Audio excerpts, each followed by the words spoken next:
નમસ્કાર દર્શક મિત્રો, હું વિવેક કલોલા આપનું આપ સર્વેની યુટ્યુબ ચેનલમાં હાર્દિક સ્વાગત કરું છું. મિત્રો, આજના વિડિયો લેક્ચરની અંદર આપણે ટુ નો યુઝ કેવી રીતે થાય છે તે જોવાના છીએ. મિત્રો, વિડિયો છે એ છેલ્લે સુધી જોજો જેથી કરીને તમારા ટુ ને લગતા કોઈ પણ ડાઉટ છે એ ન રહે. તો મિત્રો જોવો જોઈએ, અહીં તમને 4 સેન્ટેન્સીસ આપેલા છે અને દરેકના બબે ઓપ્શન્સ આપેલા છે. તમારે એ કહેવાનું છે મને કે આમાં કયો ઓપ્શન છે એ સાચો છે. તમે તમારી રીતે વિડિયો પોઝ કરીને નક્કી કરી શકો છો. બરાબર છે મિત્રો. અહીં પેલું છે કે હું ઘરે જઈ રહ્યો છું, આઈ એમ ગોઈંગ હોમ, આ સાચું છે કે I am going to home સાચું છે.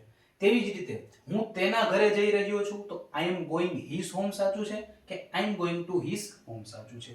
તેવી જ રીતે હું શાળાએ જઈ રહ્યો છું તો આઈ એમ ગોઈંગ સ્કૂલ એ સાચું છે કે I am going to school એ સાચું છે. તેવી જ રીતે હું રવિની શાળાએ જઈ રહ્યો છું, આઈ એમ ગોઈંગ રવિસ સ્કૂલ કે I am going two રવિસ school, આ સાચું છે.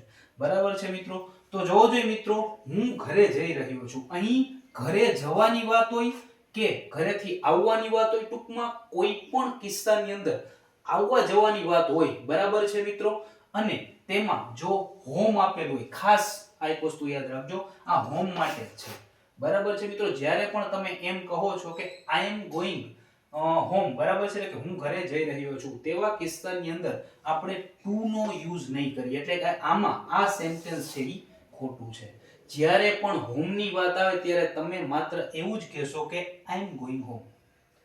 તેવી જ રીતે હું તેના ઘરે જઈ રહ્યો છું, હવે હું તેના ઘરે જઈ રહ્યો છું કે હું તેના ઘરેથી આવી રહ્યો છું, આવું કંઈ પણ હોય. બરાબર છે. તેવા કિસ્સામાં મિત્રો I am going to his home, આ સેન્ટેન્સ છે એ સાચું છે, આ સેન્ટેન્સ ખોટું છે. જ્યારે પણ, બરાબર છે મિત્રો, હોમ ની પહેલા, અહીંયા હોમ તો છે જ, બરાબર છે, પરંતુ બરાબર છે અહીંયા હોમ ની પહેલા શું છે? હિઝ છે.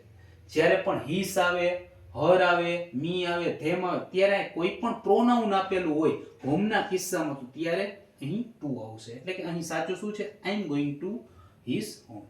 તેવી જ રીતે મિત્રો જોજો, અહીં હું શાળાએ જઈ રહ્યો છું, આ ખાલી હોમના કિસ્સામાં જ હતું. બાકી કોઈ પણ જગ્યાએ, શાળાએ હોય, ઓફિસે હોય, પાર્કમાં હોય, તેવા કિસ્સામાં હંમેશા જે તે સ્થળની પહેલા તમે ટુ નો યુઝ કરશો. એટલે કે I am going to school, I am going to the office, I am going to the park. Clear છે મિત્રો. તેવી જ રીતે હું રવિની શાળાએ જઈ રહ્યો છું, હું રવિની શાળાએ જઈ, તમે જોયું અહીં સ્કૂલ છે, બરાબર છે, તો ટુ આવ્યો છે.